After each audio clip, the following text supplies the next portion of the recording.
करतो की या ठिकाणी जो केळीचा प्लॉट आलेला आहे किंवा पूर्णपणे लागवडीपासून काढणीपर्यंत जे काय पूर्णपणे प्लॉट बद्दलचं माहिती मार्गदर्शन असेल तर तेजे साहेबांना मी विनंती करतो की त्यांनी आमच्या शेतकरी मित्रांना मार्गदर्शन करायचं. धन्यवाद अतुल साहेब. या ठिकाणी उपस्थित कृषी विभागाचे मान्यवर असतील, आमचे मित्र दीपक कदम असतील, कदम ॲग्रो एजन्सीचे, उपस्थित सर्व शेतकरी बांधव आणि या शेतामध्ये ज्यांनी घाम गाळून सोनं पिकवलं ते म्हणजे आपले नलवडे साहेब असतील, या सर्वांचं या ठिकाणी मी ॲग्रोस्टारच्या वतीनं तेजस कोल्हे स्वागत करतो. केळी पिकाविषयी आज आपण या चर्चासत्राच्या माध्यमातून चर्चा करणार आहोतच, परंतु आजचं औचित्य असं आहे की आज कृषी दिन पण आहे. योगायोगाने 1 जुलै या महाराष्ट्र कृषी दिनाच्या सर्व शेतकरी बांधवांना मी ॲग्रोस्टारच्या वतीने शुभेच्छाही देतो. या ठिकाणी जे केळीचं नियोजन करत असताना बऱ्याच वेळेला आता आपला जो सोलापूरचा भाग असेल तर हा एक्सपोर्टचा मोठा हब बनलाय. म्हणजे इथं केळी पिकवायची तर स्पर्धा पण तशी पाहिजे आणि एक्सपोर्टच्या नियोजनातूनच आपण ती केळी पिकवली पाहिजे तर इथं मागणी आहे. अन्यथा आपल्या केळीला मागणी तशी नाहीये किंवा दुसरं बाजारपेठ त्या तोडीची नाहीये. एक्सपोर्ट जर झाला तर आपल्याला जे 2 रुपये राहणार आहेत ते नक्कीच उचित मोल आपल्याला मिळू शकतं. पण हे करत असताना जे काही आता सध्या युद्धजन्य परिस्थिती होती, बाहेर जे काही वातावरण होतं त्याचा परिणाम आपल्या सगळ्या ऍग्रिकल्चर इनपुटच्या किमतीवर पण झाला. मग आता आपल्याला खर्चात पण काय म्हणतो ना बचत करायची आणि उत्पादन पण चांगलं करायचे. असं आपल्याला जी तारेवरची कसरत यापूर्वी आपण बाजारपेठेशी झगडायचो, हवामानाशी झगडायचो, तर आता एक तिसरं जे संकट येते आपल्या बरोबर हे भाववाढीचं किंवा या खर्च वाढीचं झालेले. आणि या अनुषंगाने ॲग्रोस्टार गेल्या 12 वर्षापासून या गोष्टीवर मेहनत करते की कमीत कमी खर्च करून जास्तीत जास्त उत्पादन शेतकऱ्यांना कसं येईल. म्हणजे इथं इनपुट दाखवायला भले भरपूर रेंज असेल पण त्यातला कमीत कमी वापर कसा करायचा हे सांगणारी एकमेव कंपनी ॲग्रोस्टार आहे. आणि गेल्या 12 वर्षापासून त्या हेल्पिंग फार्मर विन या मिशनच्या अंतर्गत आम्ही काम करतो. मग अशी प्रवीण सरांनी ॲग्रोस्टारच्या इंट्रोडक्शन मध्ये या बाबी उल्लेख केला, परंतु शेतकऱ्यांना उत्पादन वाढण्यासाठी छोट्या छोट्या गोष्टींवर लक्ष दिलं तर आपल्या उत्पादनात वाढ होऊ शकते आणि खर्चामध्ये बचत होऊ शकते. ते म्हणजे जर केळीचंच उदाहरण घ्यायचं झालं तर रोपांचं. ज्यांनी बायोटेकचे पण या ठिकाणी मान्यवर उपस्थित आहेत. रोपांमध्ये असे का केळीची रोपं निवडत असताना गेल्या काही म्हणजे मी 4-5 वर्ष या विभागात काम केलेले आहे, मला माहिती आहे काही काही कंपनीचे रोपं अगदी लिलावातून सुद्धा शेतकऱ्यांनी विकत घेतलेली. मग त्यावेळेस ते 14 रुपयाला रोप गेलं की 24 ला गेलं का 34 ला गेलं याचा विचारच नाही केलेला. मग हे खर्चावर आपलं नियंत्रण पहिल्यांदा सुटलं आणि जी रोपं तुम्ही खरेदी केली ती त्या तोडीची किंवा त्या गुणवत्तेची होती का हे आपल्याला माहित नाही. कोणता तरी एक ब्रँड फेमस होतो आणि त्याच्या मागे आपण जातो. नो डाऊट की तो ब्रँड त्यांनी त्यांच्या मेहनतीतून उभा केलेला आहे म्हणून तो फेमस झालेला आहे किंवा तो काम करतोय. परंतु आपल्याला ज्यावेळेस आपलं नियोजन नसतं, ज्यावेळेस आपल्याला अचानक लक्षात येतं की आपल्याला आता केळी लावायची आणि त्यावेळेस आपण ह्या गोष्टी करायला जाऊ तर आपल्याला महागाईचा सामना करावा लागेल. त्यासाठी पहिली विनंती की आपण नियोजनपूर्वक किंवा ज्याला काय म्हणतो ना प्लॅनिंगनी जावा आणि प्लॅनिंगनी जाऊन रोपं बुकिंग करून व्यवस्थित जी हार्डनिंग झालेली रोपं आहेत ती स्वीकारा. हार्डनिंग झालेल्या रोपांचं महत्व सांगतो. ज्यावेळेस रोपाचा जो काय म्हणतो ना मान आहे तर ती अंगठ्यासारखी जाड असेल किंवा त्याहून जाड असेल आणि रोप फक्त आपल्या पेना इतकंच वाढलेलं असेल. ज्यावेळेस मान जाड असते ना त्यावेळेस ते रोप ज्यावेळेस तुम्ही हार्डनिंग केलेलं रोप ज्यावेळेस प्लॉटमध्ये लावता तर तुम्हाला कमीत कमी 1 महिन्याची मेहनत त्याच्यावर कमी घ्यायला लागते. आणि 1 महिन्याची मेहनत म्हणजे या 1 महिन्यात तुम्ही 15 वेळा पाणी देणार आहे आणि कमीत कमी 4 ते 5 वेळा सुरुवातीचा महिना आहे म्हणल्यावर ड्रेंचिंग किंवा जे आपल्या ठिबकची जी वॉटर सोल्युबल खते ती देणार आहे आणि त्यावर कीटकनाशक बुरशीनाशकांच्या फवारणीचा खर्च तुम्ही करणार आहे. तर तो महिना वाचवणं खूप महत्वाचं आहे. एकाच वेळेला केळीची वेन येण्यासाठी सगळ्यात महत्वाचं त्या रोपांची हार्डनिंग असणं, योग्य गुणवत्तेची रोपं लावणं हे फार महत्वाचं. हा पहिला टप्पा आपण जर नियोजन करून लागवड केली आणि रोपं चांगल्या दर्जाची जर स्वीकारली तर तो करू शकतो. आता इथून पुढे जे लागवड करणार आहे म्हणजे आजपासून पुढे तर त्यांच्यासाठी व्हायरस ही समस्या थोडीशी डोकेदुखी ठरू शकते. आता आपल्या भागात केळी मोठ्या प्रमाणात होते, काळजीपूर्वक सगळे शेतकरी केळीचं नियोजन करतायत हे सुदैवाची गोष्ट आहे. परंतु जर बाकी सारखी आपली सोयाबीन पीक असेल, उडीद पीक असेल, मूग पीक असेल यासारखी जर पिकं केळीच्या आसपास आली, काकडी वर्गीय पिकं आली किंवा वाल वर्गीय पिकं आली तर त्यावर येणाऱ्या मावा कीड हे आपल्या केळीमध्ये व्हायरस पसरवण्याचं काम करत असतो. मग तो मावा कीड टाळण्यासाठी म्हणून प्रयत्न करायचे. मग स्टिकी ट्रॅप किंवा ज्या काही ड्रेंचिंग वगैरे आपण केळीमध्ये करतो त्या करूच, परंतु केळीच्या रोपाला ज्यावेळेस रोपं तुमच्या ताब्यात येतील त्यावेळेस त्याला सिस्टमिक इन्सेक्टिसाइड जसं की इमेडाक्लोप्रिड असेल, थायोमिथोक्झाम असेल किंवा फ्लोनिकॅमाइड असेल यासारखे सिस्टमिक इन्सेक्टिसाइडची फवारणी करणं गरजेचं आहे. हा सगळ्यात महत्वाचा टप्पा आहे. तुम्ही लागवड केल्यानंतर ज्यावेळेस फवारणीला जाता त्यावेळेस साधारणपणे लागवड केल्यानंतर पुढचे 5 ते 7 दिवस ते केळी काय म्हणतो ना निर्जीव अवस्थेत असते. ती ज्यावेळेस तिची मुळी चालू होईल त्यावेळेस ती पुढे तिचा शेंडा किंवा तिचं जे औषध आहे सिस्टमिक इन्सेक्टिसाइड असल्यामुळे ते घेण्यास ती तयार असेल. पण ती ट्रान्सप्लांटिंगच्या आधी म्हणजे रोपं असतानाच जर तुम्ही फवारणी केली साधारण 3-4 लिटरच पाणी लागेल, पण ती जर फवारणी केली तर त्याचा परिणाम तुम्हाला पुढचे 8-15 दिवस चांगला जाणवेल. तर ही गोष्ट काळजीपूर्वक करणं गरजेचं आहे, ज्यामध्ये तुम्हाला व्हायरस टाळते. व्हायरससाठी जसं की आपल्याकडे इंटरफेक्ट नावाचा एक बायोपॉलिमर आहे, जो बायोपॉलिमर प्लांटवर कोटिंगचं काम करतो, म्हणजे पानांवर कोटिंग बनवतो. तर त्या इन्सेक्टिसाइड सोबत तुम्ही तो बायोपॉलिमर सारखे घटकही वापरू शकता. बाजारामध्ये अँटीव्हायरसचे भरपूर सारे प्रोडक्ट आहेत, त्याचाही तुम्ही उपयोग करू शकता.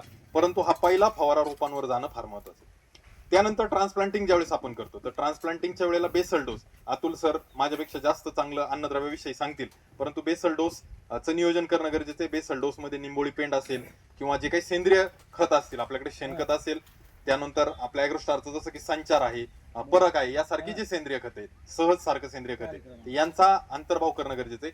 केळी पिकाला अन्नद्रव्याचं नियोजन फार महत्वाचं आहे. बाकी कीड रोगापेक्षा अन्नद्रव्य आणि पाणी नियोजन या 2 गोष्टीवर आपण केळीचं चांगलं उत्पादन आणतो. मग त्यासाठी जमिनीचा सेंद्रिय कर्ब चांगला असावा, जमिनीत सेंद्रिय घटक जास्तीत जास्त असावे आणि ते पण कुजलेलंच असावं. तर त्या अनुषंगाने आपण लागवडीच्या वेळेला बेसल डोसचं नियोजन करणं गरजेचं आहे. पहिल्या 3 महिन्यामध्ये केळीच्या वाढीची अवस्था आहे, रोपांची वाढीची अवस्था आहे, तर त्या रोपांच्या वाढीच्या अवस्थेमध्ये नत्रयुक्त खतं आणि पालाश आणि स्पोरत हे कामापुरतं देणं, त्यासोबतच सूक्ष्म अन्न घटक असतील, कॅल्शियम मॅग्नेशियम सारखे घटक असतील, हे वेळच्या वेळी देणं. आणि या सुरुवातीच्या अवस्थेमध्ये व्हायरसचं नियंत्रण 3 महिने रस शोषक कीड किंवा व्हायरस यावर डोळ्यात तेल घालून जर आपण राहिलं तर त्या 3 महिन्यानंतर एकदा लागवडीपासून 3 महिने निघून गेले की तुम्हाला त्या व्हायरसचा धोका राहणार नाही. सोबतच थोडीफार आळी पानांवर पडते, तर त्यासाठी जे आपलं इमामेक्टिन बेंझोएट सारखे घटक असतील किंवा क्लोरेंट्रेनिलप्रोल सारखे घटक असतील यांचाही तुम्ही फवारा घेऊ शकता. या कालावधीत कोणताही बुरशीजन्य रोग केळीला येत नाही, त्यामुळे बुरशीजन्य रोगाची फवारणी करण्याची गरज असते. 3 महिन्यापासून पुढचे 6 महिने ज्यावेळेस खरी गर्भधारणा होणार असते, गर्भधारणेला सुरुवात होणार असते, तर किंवा बुंदा मजबूतीचं काम चालू होणार असतं, तर गर्भधारणेला सुरुवात होत असताना नत्रयुक्त खतं कमी करून आपल्याला फॉस्फरस आणि पोटॅशकडे लक्ष द्यायचं असतं. 3 पासून 6 महिन्यापर्यंत रस शोषक किडीचंही नियोजन तुम्हाला करायची गरज नाही, त्याच्यावर खर्च करायची गरज नाही. पहिले 3 महिनेच त्याची धोका आहे.